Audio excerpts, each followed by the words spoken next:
sou a Tres Marias. Today we are going to watch a video of the American Tongues episode 6, Weird and Wonderful Regional Words. I am going to react on this video, make a short commentary and a short reflection. Ready? Let's explore America. So what do you think of those New York Mets? They're the best. I love them. Did you watch the games? Every game, every night till 12 o'clock at night. No wonder you were sleepy all day at When you work. think about the way someone from another part of the country talks, one thing that strikes you are the words that they use. Do y'all have chicken fried steak? I would like chicken fried steak, hush puppies on the side, cream gravy, and an iced tea, please. What's that? This is hush puppies. This is a New York deli. If you want to nosh, if you want to eat, you could schlep all over the world. You wouldn't find what we got here. How about a poppy schmear? How about a knish? How about some kishka? How about a nice bialy? Now wait, Yeah, how about some time Nova? out, y'all. I don't understand the word you're saying. Even though we all speak English, there are many words and expressions used in one place that might as well be Greek to people from somewhere We're else. talking about the Mets. I think she's talking about the vets. This drink consists of syrup, ice cream, milk, and it's all mixed up and turns out to be a very, very fine drink. And it's a milkshake, right? No, it's called cabinet. In this part of Rhode Island, it's called the cabinet. You know, what is a gum band? It's the gum band. It's the thing that like you wrap things up in. Do you ever It hear? stretches. Do you ever hear another name for that? Rubber band?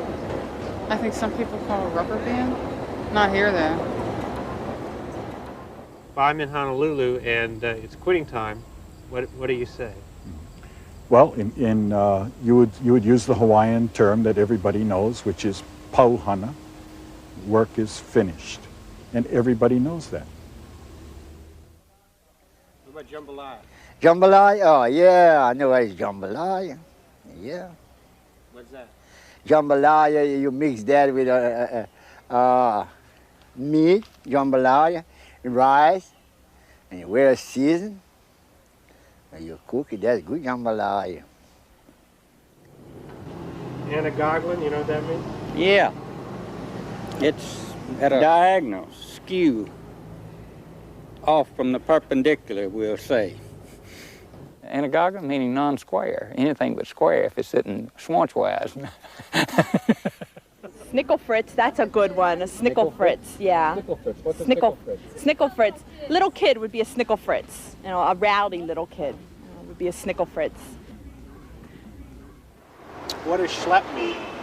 What does schlep mean? Schlep means to carry, to lug, to schlep around, to walk around. Everybody in New York schleps. Everybody's carrying something. Everybody's schlepping someplace. We're all schleppers. Since you've been exposed to some New Yorkers, do you know what this word is? Shelp? No. Schlep? Slep. Slep. Slep. Oh, slep. This is slep. What does it mean? Well, did you sleep? That's what I think. Yep. What's it mean? Slept last night in this room.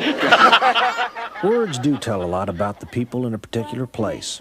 In the Southwest, where the weather is always on everybody's mind, there are many expressions to describe rainstorms. Any kid from Oklahoma could tell you that. We learn the words we use in our regions the same way we learn our manners and customs from the people around us. Mama, Mama, I'm so sick. Call the doctor, quick, quick, quick. Doctor, doctor, will I die? Count to 5 and you'll survive. 1. Everybody 2, learns to 3, talk in the same 4, way. 5. At first, Alive. they learn it in the home, from their family or the people who raise them. Look all these in my pocket. Shoot. What you doing there, baby? He had to make the glass. What you doing there, saying there? Huh? Playing in the street. She might want to play. If you want to pick up some pecans, you pick them up over here. Don't pick them up out in the dirt, no. You put it in your mouth, germs and all on it. Just pick them up over here and wipe off your clothes. Once kids become old enough, they learn their language from their peers, the kids that they play with, kids the same age or those who are slightly older than them. Hurry up, Wacky, get out of here. As kids grow older, peer influence becomes even more important. Kids hear a lot of speech on TV. They listen to a lot of teachers talk in school. But what's really important to them is the speech of the kids that they interact with on a day-to-day basis. As kids go on, they may learn another dialect. But in those unguarded moments, moments of anger and passion, it's the original dialect that they fall back into, because that's the dialect that has the most meaning for them. At times, I go back to my southern dialect, you know, at certain words, and I feel more comfortable. And then there are in other settings that I correct that. When might you correct that? When I'm in my professional field, more so than anything, and when I'm in my own social group and I'm more relaxed, my southern dialect seems to come out a little bit more, and I feel more relaxed. And then they begin to call me a southern girl, and that's my identity, and I like that. Wow. The video tells us that language is truly dynamic and evolving, that even American native speakers cannot understand some of their own native words. It's quite funny to realize that they themselves would argue of the same English language that they were using in a given conversation.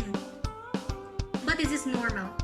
Even here in the Philippines, we also have common words that have different meanings in different regions in the country. For example, the word langgam. In Tagalog, that is our Filipino, our national language. Langgam in Tagalog means ant. But in Cebuano, langgam means bird. Cebuano is the dialect in Cebu. So you see, one word with different meanings in different regions. And that is also the same with gum band and the rubber band in the video. Well, maybe this is just how communication works. It's not just the words we use, but our connection of how we understand meanings, the gestures, the non-verbal ways of the person speaking to us, and likewise on how we want to convey our message to the people we are speaking to. So to make a conversation work, language of course is essential, but understanding gets the primacy. So let's just consider and respect the reactions of other people when we say something that would mean another meaning to them. How interesting, right? This is just how weird and wonderful language is. I am Eliza of Tres Marias, a proud Filipina, a beautiful soul, and a humble servant of Christ Jesus. May God be glorified. Thank you for watching.